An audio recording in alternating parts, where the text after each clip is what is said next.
la résolution spectrale. Je vous donne autre chose. Est-ce que vous êtes déjà allé faire une collecte de données sur le terrain pour venir produire une carte d'occupation du sol? Jamais. Comment ça fait mon frère, toi, tu peux dire ça? Quand on va pour une telle description, on a 3 niveaux. On va aller au diapo après. Encore ça va? Merci d'être là. Oui, j'ai tout été là. C'est bien. Comment vous allez? Est-ce qu'il y a un problème, un souci, ça marche? Non, c'est quand même moi. Voilà. Elle est là. Oui, cette dame-là, elle était là. Il était pas dans les points de courage. Lui, elle a dit ma collègue. Nous travaillons avec les compos du samedi. Oui. En fait, dans l'emploi du temps que nous avons reçu, on a vu 2 compositions. Maintenant, dans le mail, on a vu qu'il y avait 3 compositions. C'est bien? Oui. Vous avez 3 compos? 3 compos. Nous avons 3 compos pour le même jour. Les gars, vous arrêtez ça. On est pas composé de ça. Madame. C'est pour ça que celui est passé à 3 compos de ça. Pour les autres, ce sera 2. Mais ça sera même un seul pour les autres. Parce que le tronc commun, il vous reste 2. Je parle de donc, ne me dites pas encore que j'ai mal fait de vous conseiller 3. Ça me conseille 3. Non, c'est les gens, par exemple, se savaient en fait. Non, c'est fini. Est-ce qu'il y a autre chose? Oui, madame. Il y a quoi?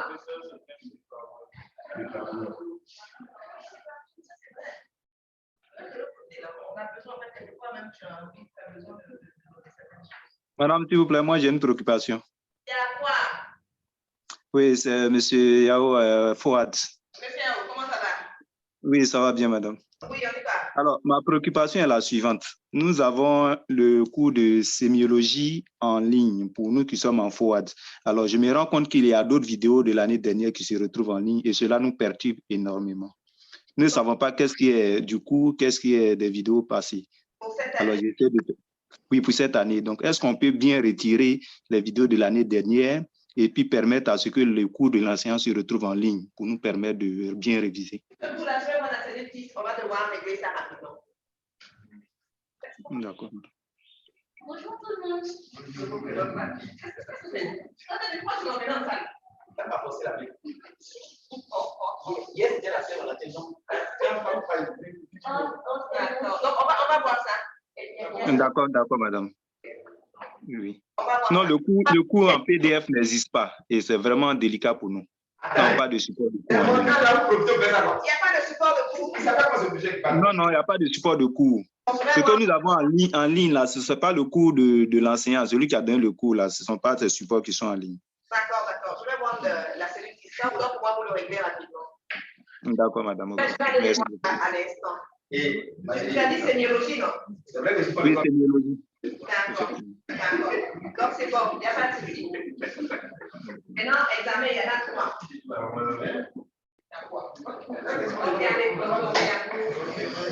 Quelqu'un avait un souci, quelqu'un ne recevait pas les mails.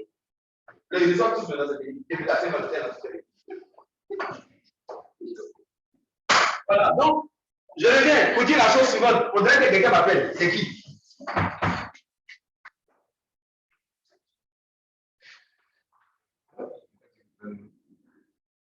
Ouais, on dit quoi?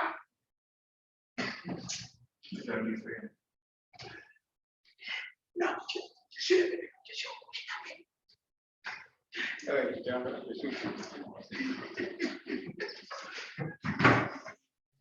En fait, il y a beaucoup de choses. Il faut que ce qui se passe dans la vie, et puis ça marche. Quand on va faire des études de base environnementales, on fait pas 10 hectares de forêt. Et puis là-bas, on fait la marque, là, on fait une espèce de 10 hectares. On peut venir faire des matières dans 3-4 hectares. On découpe, par exemple, 8 espèces qui appartiennent à la liste multipliée. On va dire qu'on peut détruire les 10 hectares. Ah, c'est les espèces qu'on trouve partout. Comme ici. Donc, du coup, quand je sens que je commence à ne plus être important, je vais faire la vie de l'être. Ouais, donc. Ah, mais c'est ça. Dès que tu es là, tu es content. Sur le cas, tu deviens vulgaire, tu vois pas. C'est très important. Voilà, donc, on a vu un exemple de comment est-ce qu'on pourrait exploiter la résolution spatiale. Comment est-ce qu'on pourrait exploiter la résolution? Non, on n'a pas. Spatiale, temporelle, on est au spectral maintenant. Je disais que sur les images, vous avez un gros débat là-dessus tout à l'heure. Il y a des autres très précises, jusqu'à 2005. Il y en a par contre où c'est un peu flou, on est d'accord? Malgré la forte précision au niveau spatial, au niveau spectral, c'est carrément nul. C'est par rapport à ça, j'ai demandé est-ce que vous avez déjà fait des collectes de données de terrain pour produire une cartographie de l'occupation du sol? Vous en avez déjà fait? Bon, on va revenir sur les détails tout à l'heure. En fait, quand on va, on a trois grandes caractéristiques. Généralement, ce que je fais, je prends peut-être, vous avez 2 ou 3 groupes, on vous met en face des informations détaillées, on lui fait une description. Et quand vous le venez, quand chacun écrit, on ne dirait même pas que c'est la même chose. Donc, vous êtes qu'on soit d'accord sur des éléments mesurables, quantifiables. D'accord? Oui, ça va aller, ça va aller. D'accord, au début de c'est le coup de la Covid. Il y a un Libanais qui allait pousser dans une parce que les gens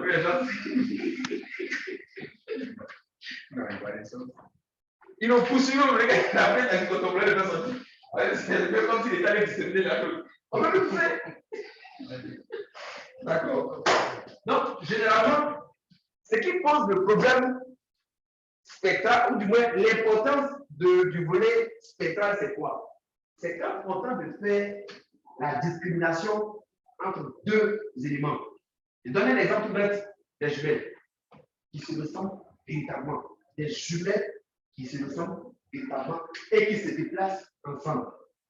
Si elles se ressemblent véritablement, ça veut dire qu'au niveau spatial, il serait difficile de faire une différence. On est d'accord? Elles se déplacent ensemble. Ça veut dire qu'au niveau temporel, il serait difficile de les différencier. On analyse au niveau spectral. Le spectral, je dis, c'est quelque chose qui est plus ou moins voilé. Ça peut être le caractère, le comportement.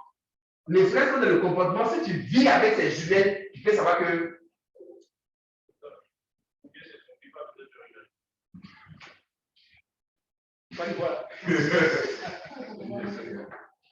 Voilà. C'est pour dire, vous pouvez avoir 2 formations forestières qui, dans la structure, sont identiques.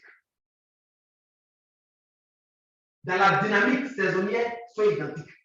Je donne un exemple. Si on est dans le sud de la Côte d'Ivoire, on a fait à des forêts dites denses, humides, sans périmètre. Bon, il y en a qui savent, il y en a qui ne savent pas. Vous avez dit non. Forêt dense, humides, sans périmètre. Oui, posons, on sait. Oui, posons, je sais. C'est-à-dire des forêts qui restent vertes toute l'année.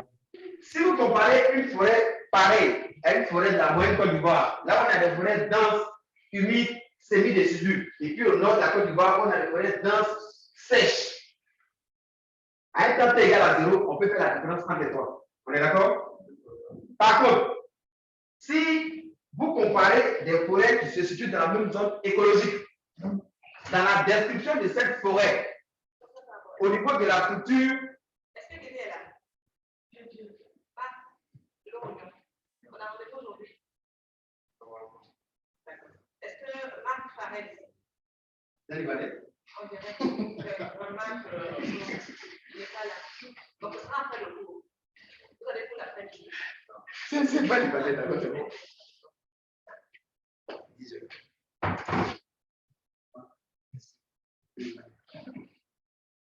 Donc, si on va pour la description de cette type de forêt, c'est une forêt avec 3 stades de végétation et 2 stades de végétation.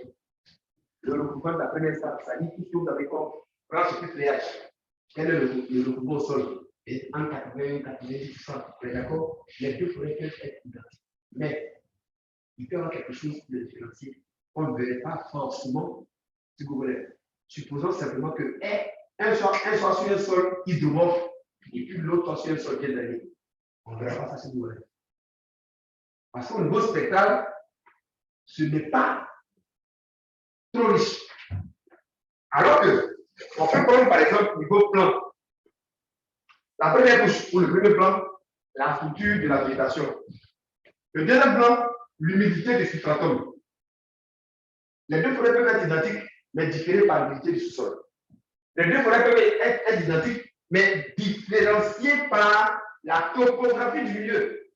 Une forêt de plateau, c'est la même structure, hein, même hauteur d'arbre, même le mouvement. Mais par contre, quand c'est sur un plateau, ou bien c'est un milieu de pente, ou bien c'est dans un bas-fond, ça doit différer parce qu'il y a autre chose qui entre en ligne de compte. C'est là que le volet spectral intervient. Parce qu'avec le volet spectral, on peut voir les petites différences, les légères différences, calculer beaucoup plus d'indices. Donc, normalement, quand on est limité par l'aspect spatial, on fait intervenir l'aspect spectral. Les deux sont complémentaires. Quand au niveau spectral, par exemple, on est limité, très souvent l'aspect spatial permet de faire la différence. C'est bon? Ce que je veux dire, c'est que quand vous avez, par exemple, une exploitation de palmier à huile, c'est très évident sur les images.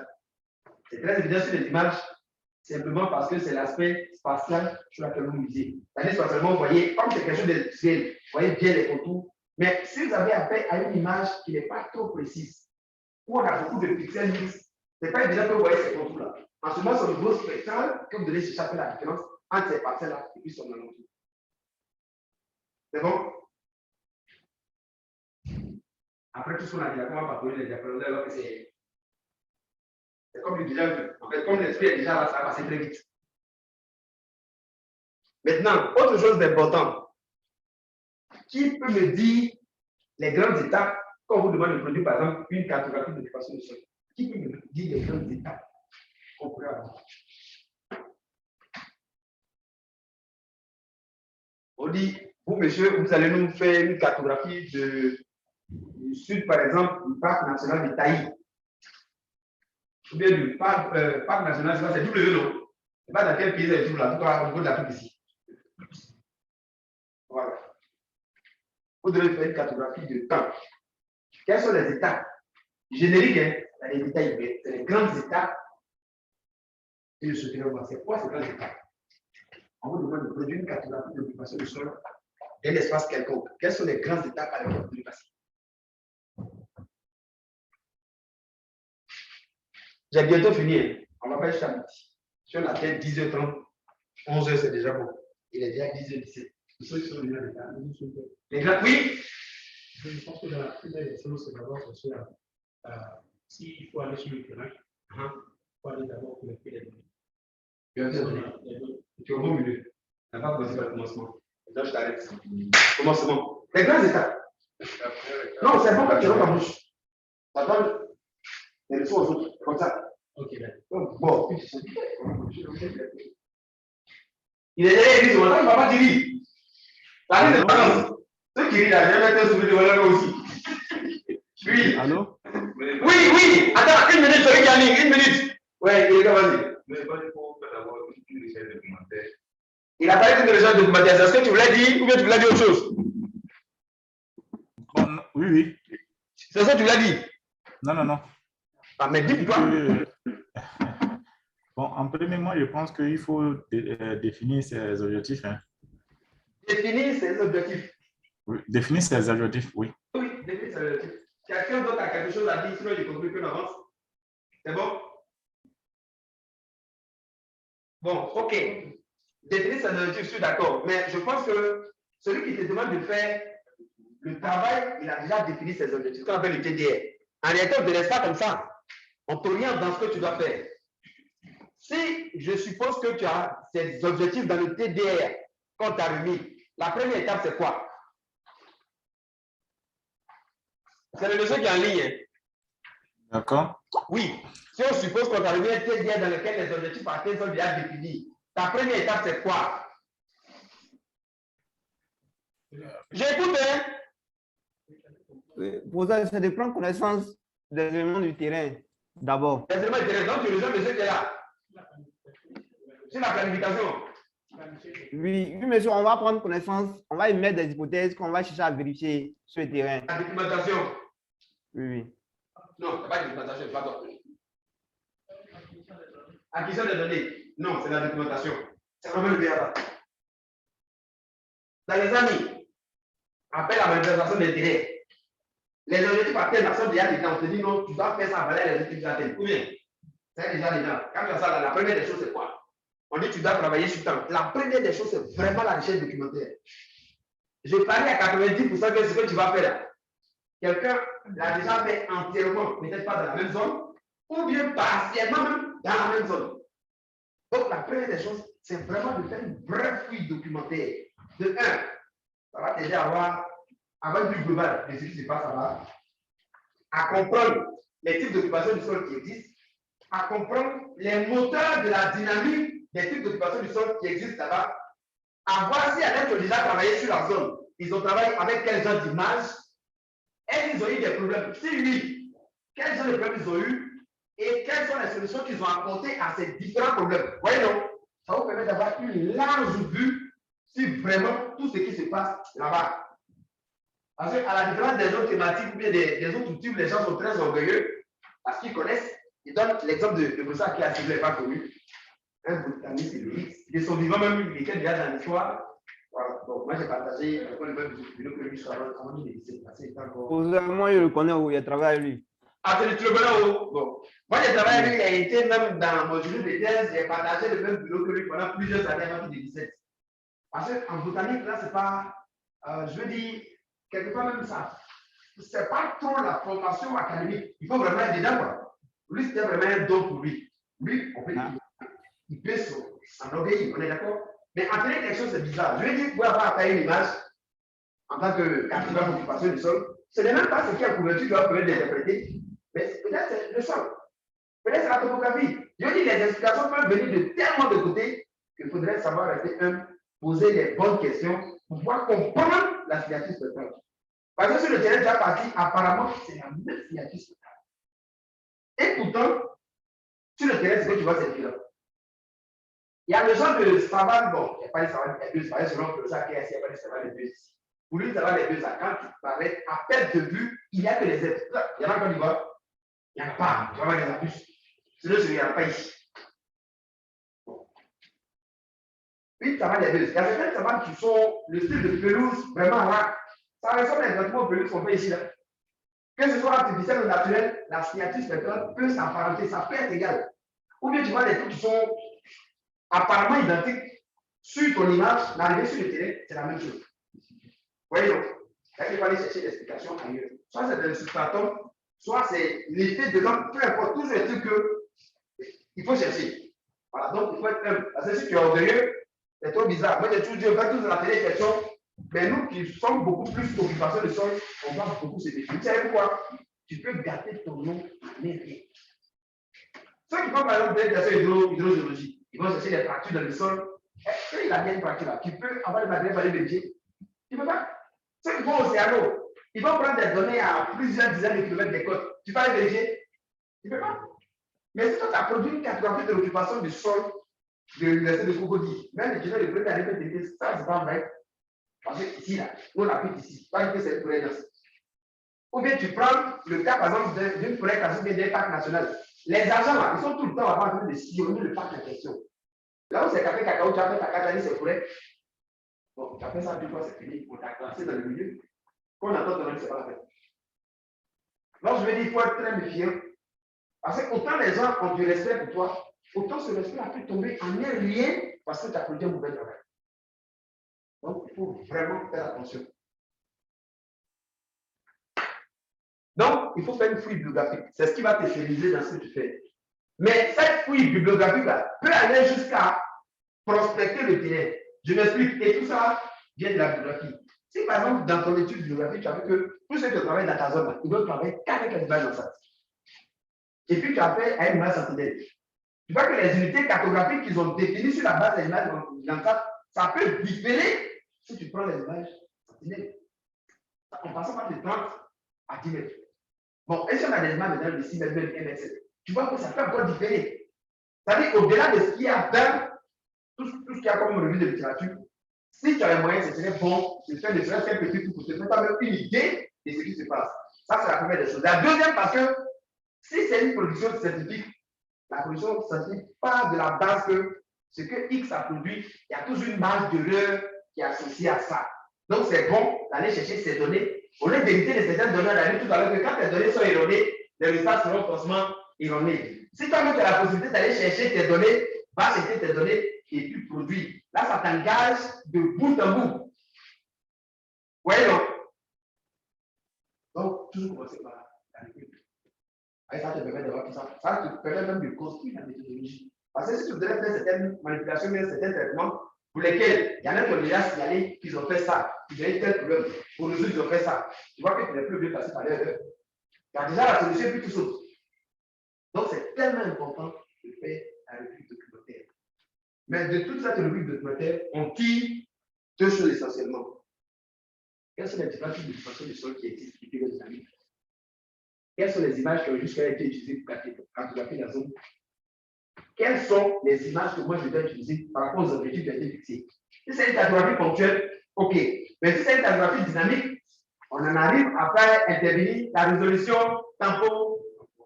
Tout dépend du traitement qu'on a pris. On a vu tout à l'heure l'exemple d'un peu de rousse et des carrés pour lequel 2 jours. Ce n'est pas la peine. Par contre, si c'est une histoire d'évaluation de mesure, l'évaluation de forêt classée, qui font les sols de café cacao, on n'a pas besoin d'une résolution temporaire de 2 mois. C'est quand tes parents vont dans la forêt,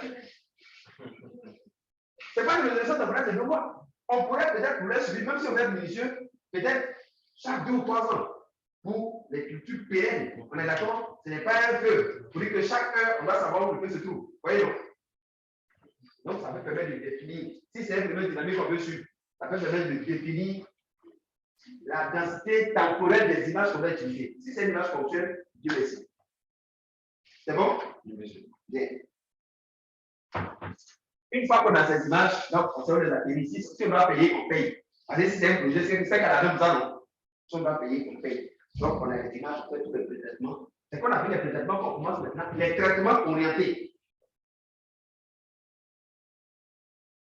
Donc, il y a une première partie du traitement. Je suppose que c'est une cartographie du traitement de sol que vous pourrez classer quelqu'un que vous voulez faire. Il y a une première partie des traitements qu'on appelle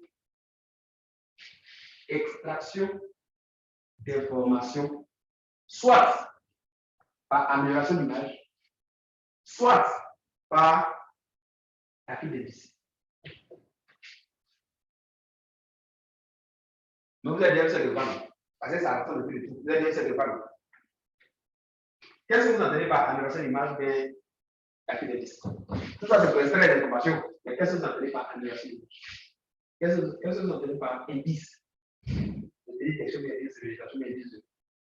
Qu'est-ce que vous entendez? Parce que les deux contribuent à extraire des informations. On est d'accord? Selon vous, ça ramène à quoi? C'est deux thèmes.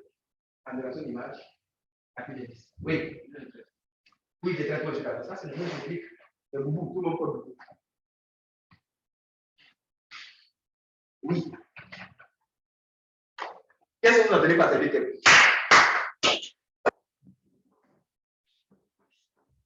Oui.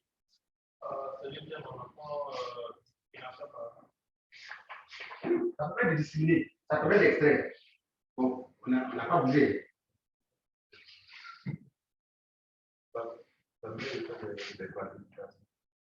Oui, on verra avec l'application.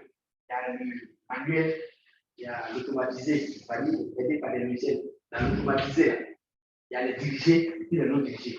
Bon, on n'a pas encore bougé. Oui.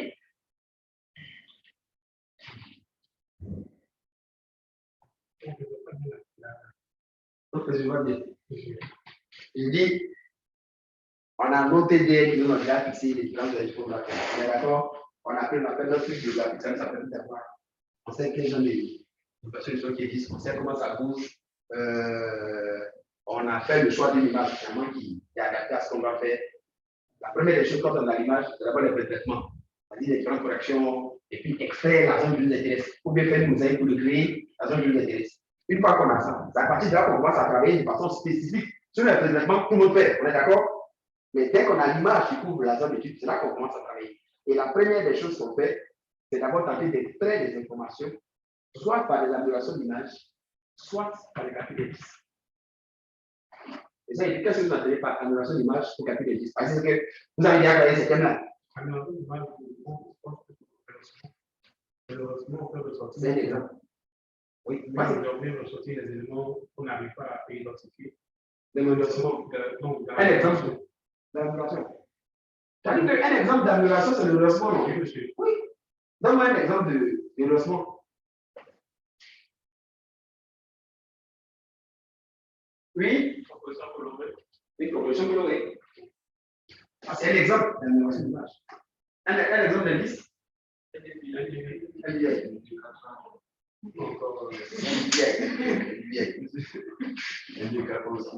Pardon?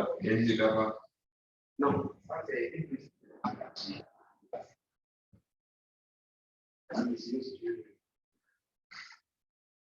ok, donc vous avez déjà un peu vu ça, donc je sais que vous avez déjà les compositions colorées. C'est quoi une composition colorée? C'est quoi une composition colorée? Oui.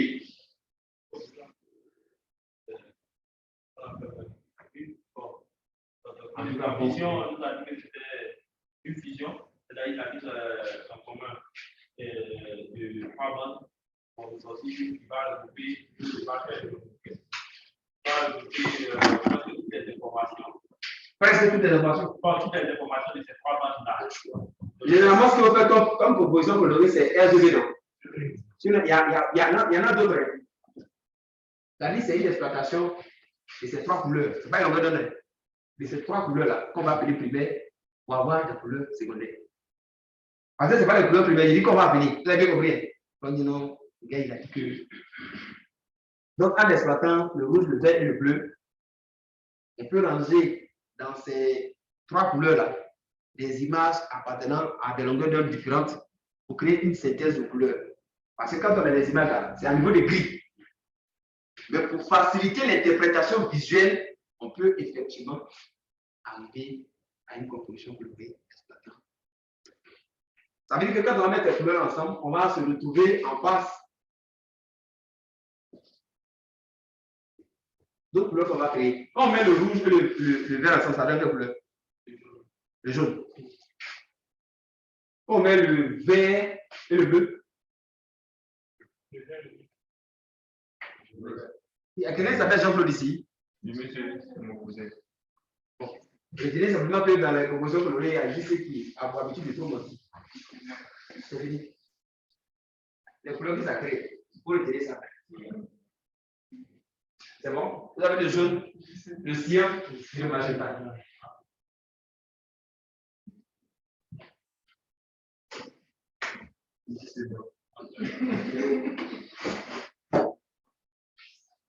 Et donc, on va tabler sur des interprétations visuelles.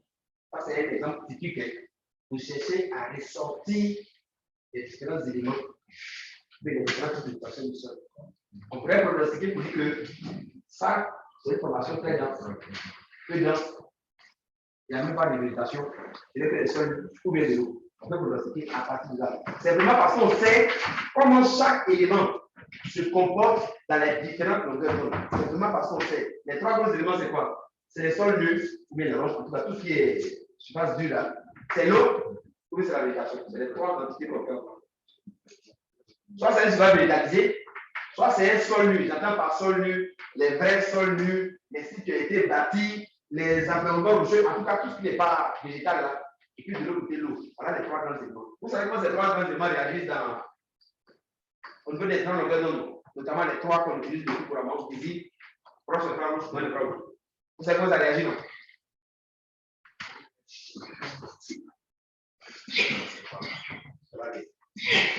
Vous avez regardé les compositions colorées, non?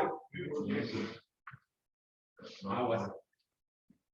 Si vous avez du R, G et puis du B, je suppose que vous rangez, peu importe, je ne cherche même pas le numéro du bande, je mets seulement la longueur d'onde. Si vous mettez une bande du proche de rouge ici, du moins de rouge, et puis du visible, selon vous, les sols lui auront quelle coloration? Tout ça, une proposition colorée pareil. Je préfère mettre des longueurs d'onde placées, par exemple, que je vais avec Lanta, Spot, ou bien Sentinelle, peu importe. Elle est bonne visible. Donc, vous mettez n'importe quelle bande. Voilà. Donc, je suppose que vous mettez d'abord proche, bras rouge, moyen et puis visible. Les sols lui auront quelle coloration?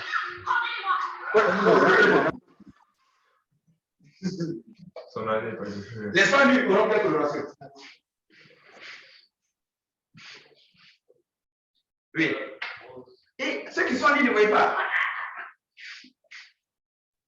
Oui.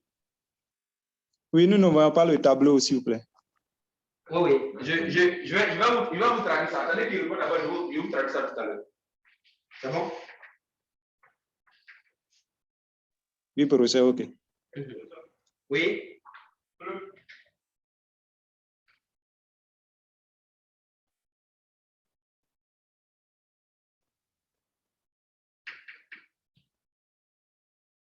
Une minute, je vais partager.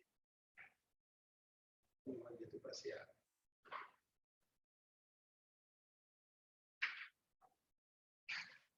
à. Donc, qui a dit bleu? Les sols nus seront en bleu. Vous êtes d'accord avec lui? Vous êtes d'accord avec lui? C'est la magie qu'il a fait. C'est la magie qu'il a fait pour lui que.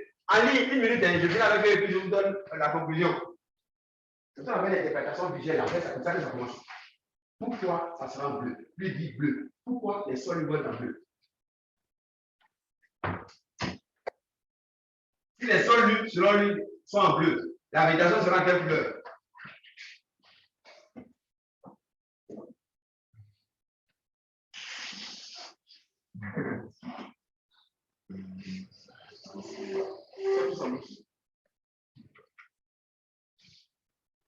D'accord.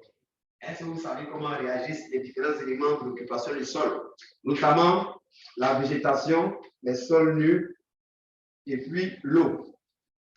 Est-ce que vous savez comment ces différents éléments réagissent? D'accord. Celui qui dit qu'il sait. Donc, ici, on va avoir le visible.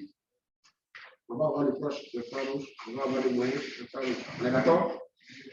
La végétation réfléchit très fort ou bien faiblement dans le visible. Réfléchit fort ou bien faiblement. Réfléchit faiblement dans le visible. Non, faiblement, ça veut dire. Et dans le proche infrarouge? Fortement. Et dans le, pardon, le proche. Et le moyen infrarouge maintenant? Et le moyen infrarouge? Il dit faiblement, fortement. Faiblement. Et les sols nus?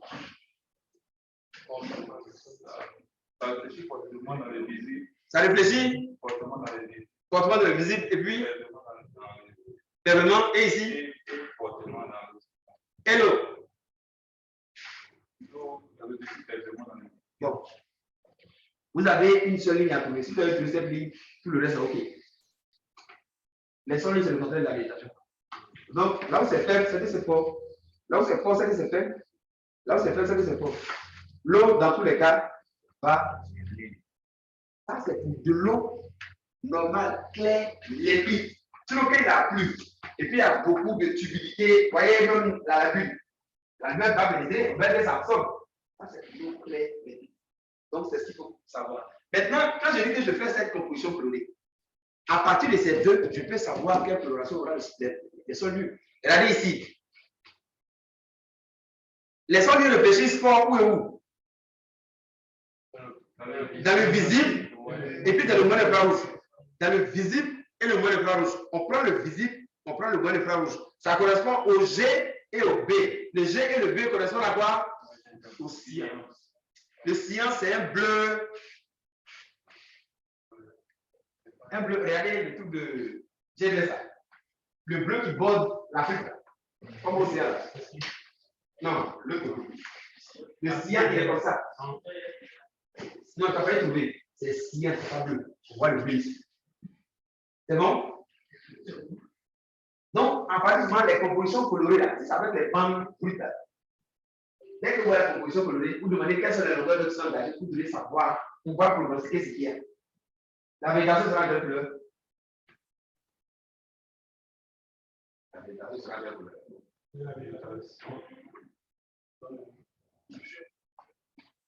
Plus du rouge, vert, magenta. Rien encore. Non, là, c'est tout à l'heure. Oui, j'arrache les déchets. Regardez bien ce que je passe. Il dit l'habitation va réfléchir, sera dans quelle coloration. Quand on regarde le bleu de l'habitation, c'est souvent le bleu du proche infrarouge que c'est masse. Ce proche infrarouge est mis dans le rouge, de l'habitation sera en rouge.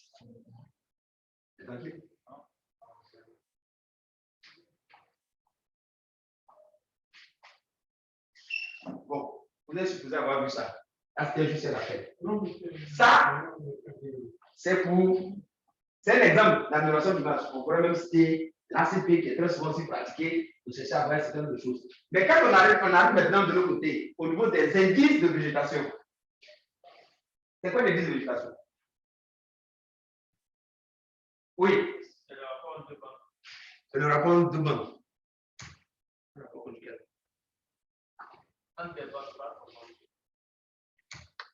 Le rapport, c'est un rapport de banque qu'on a. Mais le plus qu'on a là, et mon ami, vous n'intégrez pas à voir. Il y a mis un deuxième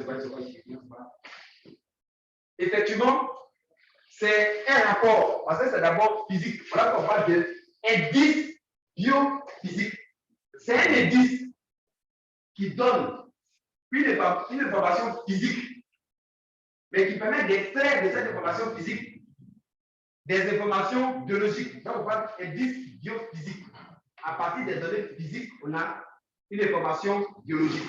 Quand on parlait par exemple du NDVI, vous en avez parlé tout à l'heure.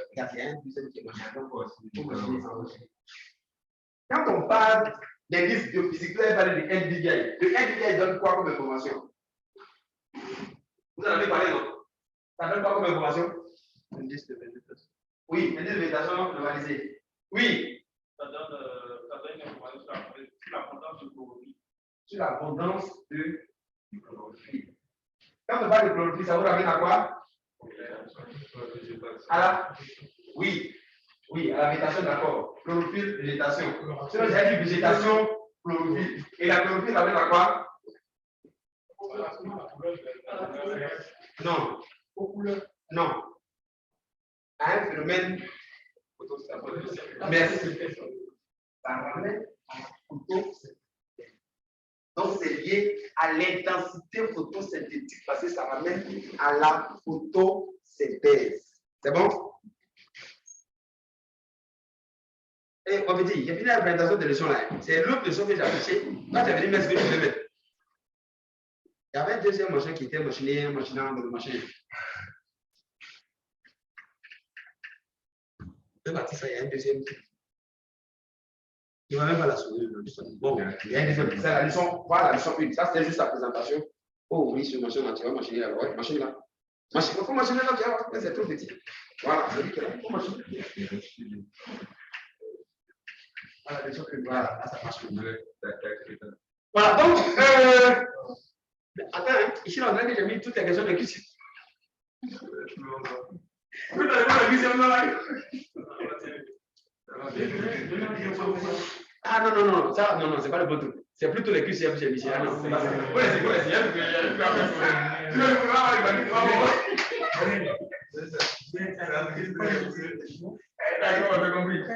En fait, c'est effectivement des données physiques qui ramènent à des valeurs biologiques. On parle de biophysique. Vous voyez qu'au travers d'un indice, c'est carbone physique. On calcule des valeurs, mais ces valeurs sont rapportées à des données biologiques. Quand vous avez calculé, par exemple, le NDVI, les valeurs fortes seront assimilées aux végétations qui ont une intense activité photosynthétique. C'est bien sûr lié à la concentration de chlorophylle par unité de surface. Je veux dire, si on compare une surface cavernicole et une surface forestière, vous convenez avec moi que par unité de surface, il y a beaucoup plus en termes de concentration de chlorophylle en forêt que dans les savanes. Donc, automatiquement, au travers de cet indice-là, on peut dire voilà une formation qui est très dense, voilà une autre qui est plus dense. Mais le thème réel, voilà une formation, par exemple, qui a une activité photosynthétique maximale, pendant que l'autre est minimale. Voyez, non? Donc, autant au travers de l'amélioration d'image, notamment au travers des compositions colorées, sachant exactement comment chaque type d'occupation du sol réagit dans les grandes longueurs d'onde, on peut pronostiquer du fait que ces pièces, c'est fort. Autant avec les indices, on peut également pronostiquer, on peut calculer les indices d'humidité, on peut calculer les indices de brillance des sols. C'est-à-dire, plus un sol va briller, c'est que c'est couvert par une végétation qui est très faible. Il brillera moins si la végétation qui est sur ce sol est Donc, voyons, voilà comment, au travers des formations interposées, on peut pronostiquer de ce qu'il y a. Donc, ça, c'est la première partie. Voilà comment on parle d'extraction d'informations au travers des améliorations d'image ou bien des indices de télédétection de dire. Ici, il y a des indices de végétation que parle des indices d'humidité, ce n'est pas forcément la végétation. On est d'accord? Donc, avec cette première approche-là, ça permet de pronostiquer que voilà les différents types d'occupation de sol qui existeraient dans la zone. C'est sur cette base maintenant qu'on va faire le choix de certains sites. Si après avoir fait tout le contour, on se rend compte qu'il y a 3 types d'occupation de sol, matérialisés par telle coloration.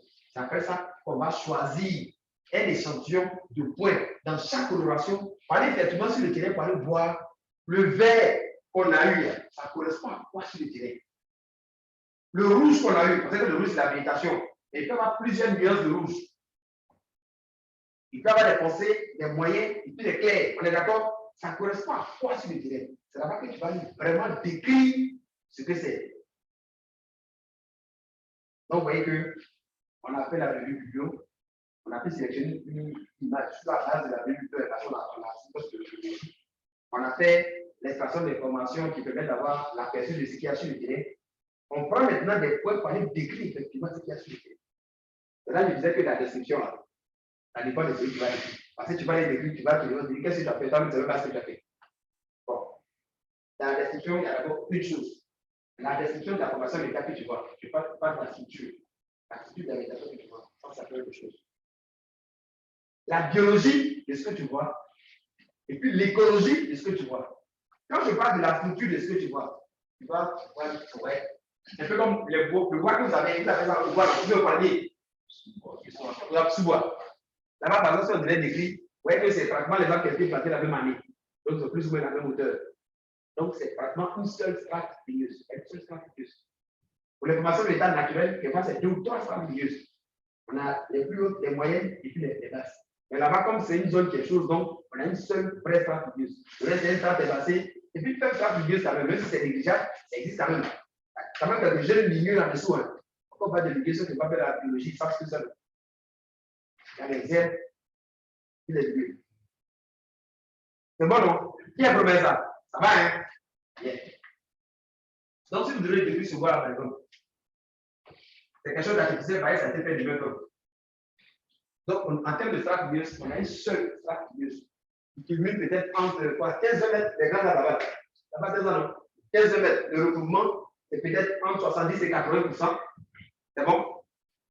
La strate est basse, on a une seule strate est basse aussi. Vraiment, une strate est basse. Voilà. C'est moins de 50 cm, c'est chaque fois nettoyé. Ok, vous avez vu. Ça, c'est pour ce qui concerne la structure. Quand on va parler, par exemple, de la biologie, si c'est pas de même d'homme, il se peut que ce soit la même espèce. Vous voyez, non? Alors qu'on est en zone tropicale, au moins, c'est plusieurs espèces qui se partagent. Donc, si c'est pas de même d'homme, vous devez préciser, ça, c'est pour biologie. C'est plus ou moins la même espèce. Il s'agit de telle espèce. Si c'était par exemple une plantation forestière, il se peut que l'image ait été prise au moment où la plante est en fleur. Prenez par exemple le thé. Là, ça rentre en fleur, c'est tellement caractéristique. Donc, une image prise à cette saison-là, et puis une autre image qui est prise à un moment où ce n'est pas en fleur, c'est différent. Donc, c'est tout ça là qui fait le côté. Maintenant, le côté écologique. C'est-à-dire c'est des éléments qui vont venir complexifier ou bien compliquer la signature spectrale. Je l'ai dit tout à l'heure, c'est par exemple la topographie. Ça peut être la même formation végétale, mais comme c'est un milieu de pente, ou bien c'est une zone de grande pente, donc la signature spectrale va être différée quand c'est sur le plateau, ou bien quand c'est dans un bas-fond. Voyez, ça c'est carrément écologique parce que ça n'engage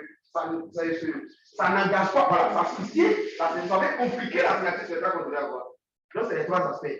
La structure de l'élément, sa biologie et puis son écologie. Quand vous découvrez ces 3 aspects, vous pouvez comprendre. Donc, généralement, on sort les fiches, on va en faire la description, on fait des photos, pour illustrer ce qu'on va faire. Et quand vous avez passé cet aspect des choses là, parce que vous êtes allé sur le terrain, vous avez pris des points, vous êtes devenu confirmer qu'effectivement le vert, il ne correspond à temps, ça il correspond à temps. Pour vous passer maintenant à la classification. La classification aussi, il y a 2 façons de le faire. Ça peut être manuel. Tu voulais parler. Oui. Ici, ce exemple Oui. c'est du côté de la végétation. Peu importe. Je préfère dire l'occupation du sol.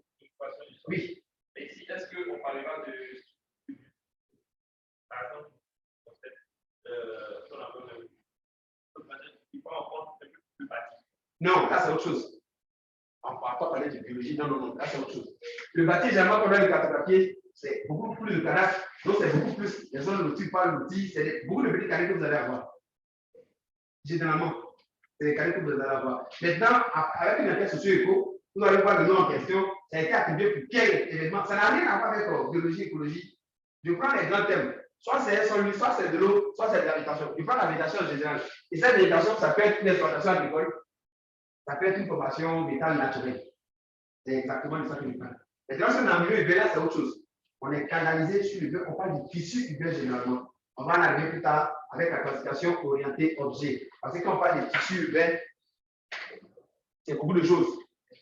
C'est des zones bien bâties avec des jolis jardins bien carrés. C'est des quartiers précaires. C'est aussi la position psychologique. Parce que ce n'est pas bien, ce n'est pas mauvais. Bon, c'est quelque chose qu'on voit beaucoup de bien. Tu vois, donc c'est le tout. Je veux dire, on va en arriver. Ça, c'est beaucoup plus à l'avant là-bas. On va en arriver. Je veux dire, quand on parle de classification orientée objet, tel que ça va ressortir une zone bien structurée, ce n'est pas la même performance qu'on va être dans une zone plus orientée objet. Quand les objets ont des formes plus ou moins régulières. Bon, mais quand ça va arriver le même. On va regarder tout à l'heure. OK. Donc, une fois qu'on allait sur le terrain, on allait prendre ce point de vue, on peut maintenant faire sa classification. Voilà, on parle de classification dirigée. La machine va vous demander de lui donner un échantillon des types d'occupation du sol que vous pourriez avoir vu sur le terrain. Moi, j'ai vu des forêts. Donne-moi des exemples de forêts. Oui, voilà un échantillon de forêt. J'ai vu des savanes. Donne-moi des échantillons. Vous détaillez ces échantillons. Et puis après, vous passez au choix de l'algorithme que vous voulez utiliser pour passer. Vous lancez automatiquement dans le passé. Puis après, on arrive aux précisions. Mais vous aurez un coup pour ça. C'était juste pour rafraîchir des idées avant de passer au fin mot de l'histoire ici. Question, sinon je reviens ce qu'on a fait rapidement pour ceux qui sont en ligne, qui ont vraiment perdu quelques 2-3 éléments, et puis on monte dans les diapos. Ça va courir vite. Question? Pas de questions. Vous ne posez pas toutes les questions. Vous n'avez pas beaucoup de questions. Il est bien de. Pardon? Je ne peux pas poser les questions. Après. Tout à l'heure, vous avez parlé de Ah oui. des choses d'étape lorsqu'on va se faire. Donc, pas si c'est universel, quand je dis universel. Non, je ne parlerai pas d'universel, mais je vais parler de tout ce qui concerne la végétation. Oui. Il a posé la question tout à l'heure. On va arriver au-dessus tout à l'heure. Là, c'est quelque chose de vraiment spécifique. Donc, parce que là, on ne va pas parler de biologie tout le reste. Parce que quand je vois une image grande taille, c'est vraiment la végétation qu'on voit. Les sites habitués, là, c'est vraiment les tissus verts. Mais quand on va travailler dessus, là, on fait vraiment un focus là-dessus et puis on bouge.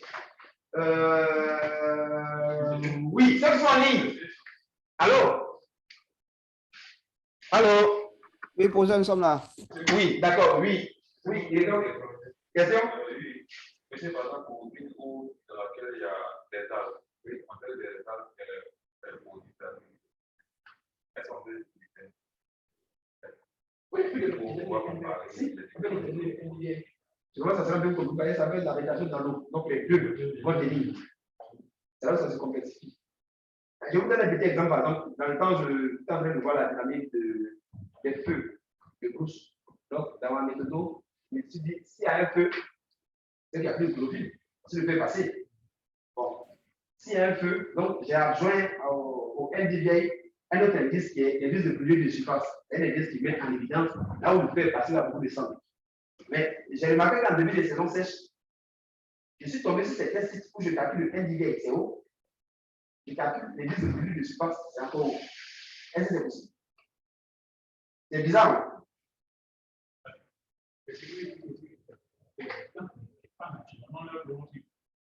Mais ça vient, je vais te donner l'explication après. Et quand ça dit le Québec, j'ai compris. En début de saison sèche, qu'est-ce qui sèche en premier?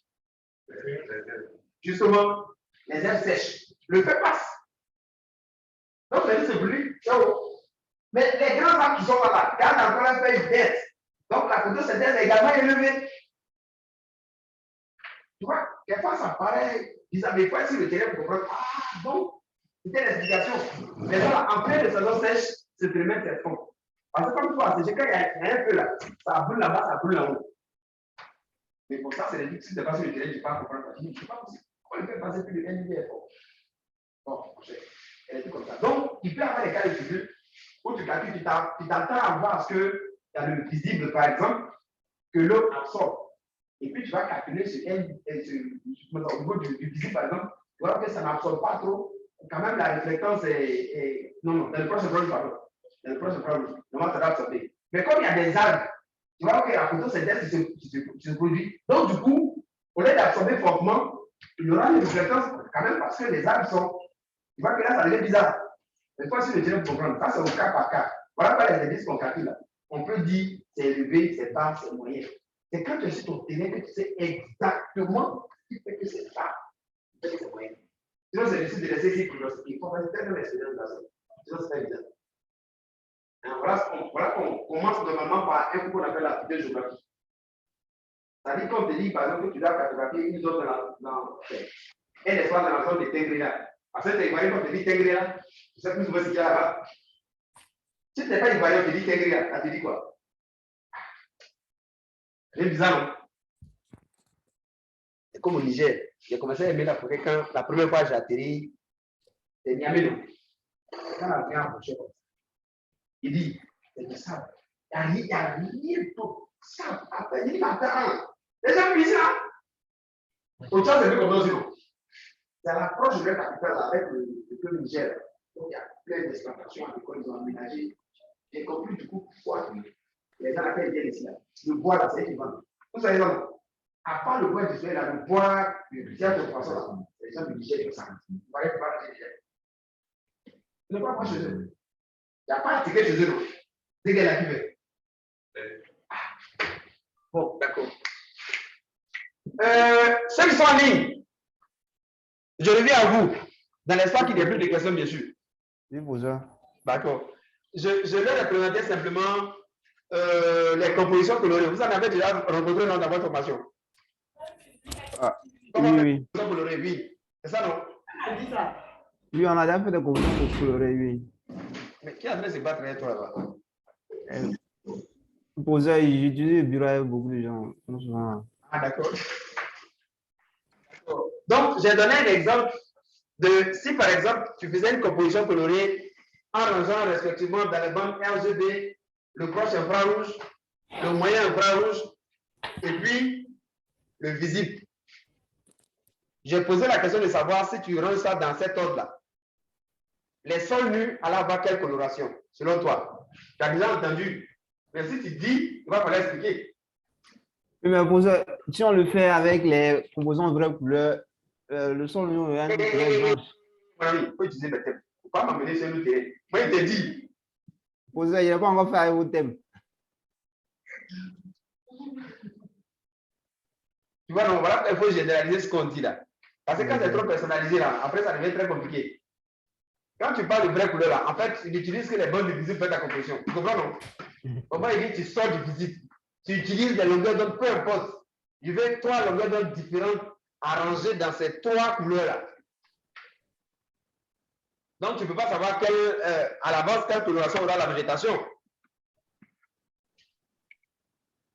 C'est ça, non? Non, vous avez. Alors que tu dois savoir. Vous voyez, c'est à partir de là qu'on pronostique avant d'aller valider sur le terrain.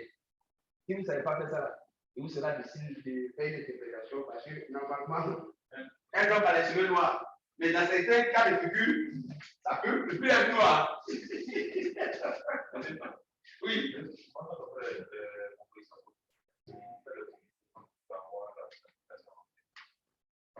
Voilà un truc encore qu'il faut vous enlever de la tête. On fait des combinaisons de sorte à avoir la végétation en vert. Il faut vous sortir ça de la tête. En télédétection, il n'y a pas de source plus. On ne peut pas te dire, si tu fais ça, ça va t'extraire tout ça là et tout. Ça peut laisser peut-être la cliente, si elle va l'éteindre là, ça ne laisse pas. Tu comprends, non? On impose des couleurs qu'on veut. On peut avoir la végétation en vert. Il y a plusieurs compositions pour le standard ou la végétation en rouge. Tout dépend de ce qu'on veut mettre en évidence. Est-ce que ce que je vais mettre en évidence, je le veux